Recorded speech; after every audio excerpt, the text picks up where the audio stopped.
I'm going to move on to the Economic Vitality Plan. There have been 4 goals identified, and I'll name them one by one and ask you how should each of these goals be supported. Support and retain Los Alamos National Laboratory as the area's best wealth-producing employer. Well, I think it's a good idea. I mean, certainly the lands is paying an awful lot in taxes to us, and we do have some responsibility for services. Supporting and retaining a major national laboratory. When you're talking about a small county government dealing with a multi-billion-dollar national laboratory, I suspect they think it's really nice that we want them to be here, but they probably don't care. Is my blunt answer to that. We should certainly, on the other hand, I think what it's really saying is, don't make them mad. Don't do antagonistic things to the National Laboratory. They are a good partner here. They've been very good to this community. They effectively are the reason we're here. And so don't do things that are intentionally antagonistic.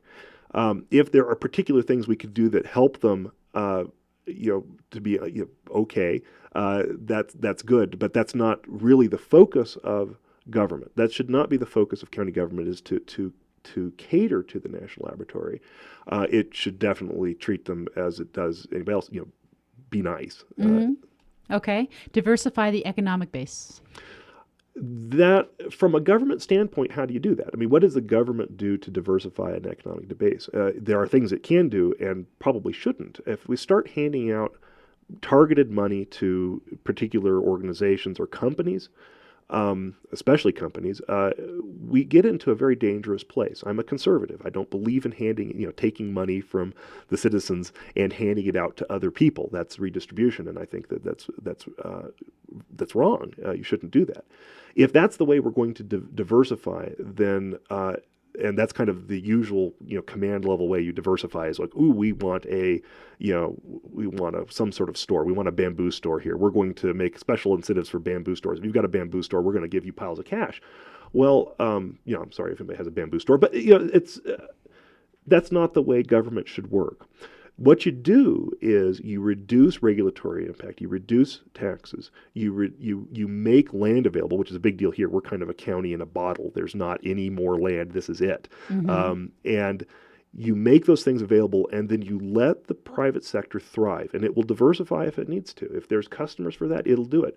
But the amazing thing about that is you don't have to, as government, and nor should you, say what diversification you want. Okay. So diversification comes through growth. Okay, through growth. Increase quality of life opportunities. We live in a beautiful place. So we have assets here that other places don't have, and that's one of the things we should capitalize on. You walk outside, and you look at where we live, and that's why I'm here. This is a beautiful location. We should make certain that we have good trails, we have good parks, which we do, by the way, and that we make these things very accessible. Those are good things to do. Some of them are not even very expensive. Trails are not expensive at all for the most part. Some things get fairly expensive. If we start doing major redevelopments of downtown areas and trying to make things very beautiful and this sort of thing, when you've got a set of priorities that you need to do as a government, to make the roads work, in our case, the utilities work because we run our utilities here publicly. When you have these sorts of governmental things you need to do those things first. And if you really are doing well, then you might have enough money left over to do a major park redevelopment or something like this. But those do come later. And finally, increase the availability of housing in the county, both affordable and at market rate. Well, unless we're going to hang them from dirigibles, I'm not sure where we put more housing in the county. The land is somewhat, well, I mean, like I said, we're a county in a bottle. There isn't really more land. Sometimes it comes available, but it's very seldom. Affordable housing comes when you've got, more houses on the market and people are able to move into them. If what you do to make more affordable housing is build crummy housing, then what you have done is reduce the average quality of housing in the county. If what you want to do is make it affordable, then you just need more houses. And don't build bad ones, build good ones. So I'm not hearing an answer. You're saying there's no land for more houses, but to have affordable Yeah, houses, you need more houses. you need more houses. Well, I mean, you're right. Well, the answer is the answer is you're not going to have more affordable housing in the county. I mean, I think that the fundamentally, unless somebody's going to put up some enormous, high density apartment block, which would be not something that's really in the spirit of our county, where are you going to put affordable housing in the county? Mm-hmm. And I think that that's a goal that is seeking an answer that is probably not practical. That is, or if it is practical, is something that requires government intervention in the private sector that I would find unacceptable. Okay. The county is reviewing the budget right now for 2011-2012. What do you see to be the most important thing in that budget?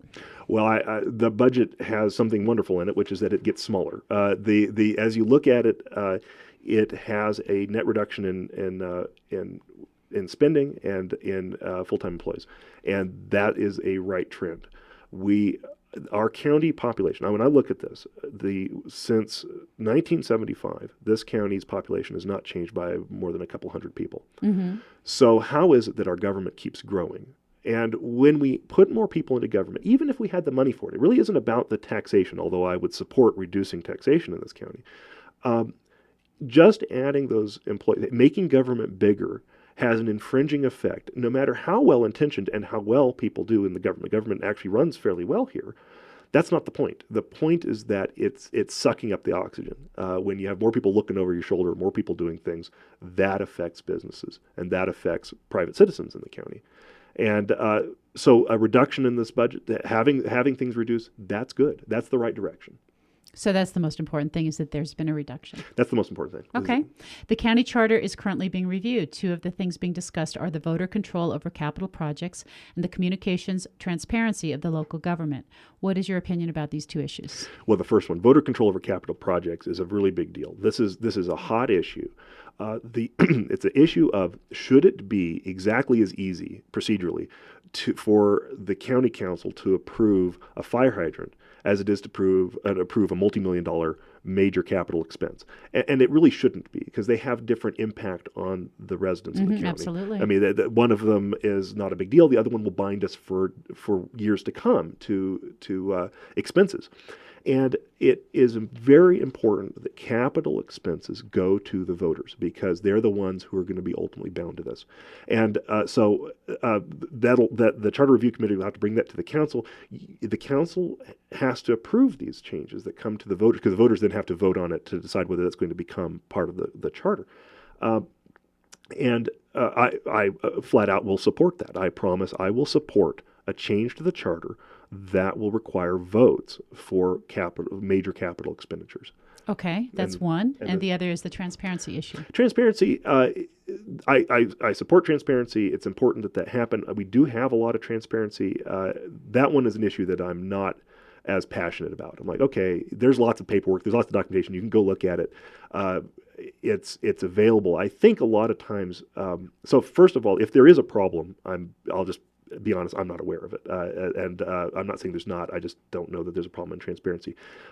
If somebody has suggestions for how to improve it, which is what's coming through that committee, then I would probably support it, unless it's making something really onerous or is duplicative. Mm-hmm. But I don't see, my default answer would be, yeah, let's do it.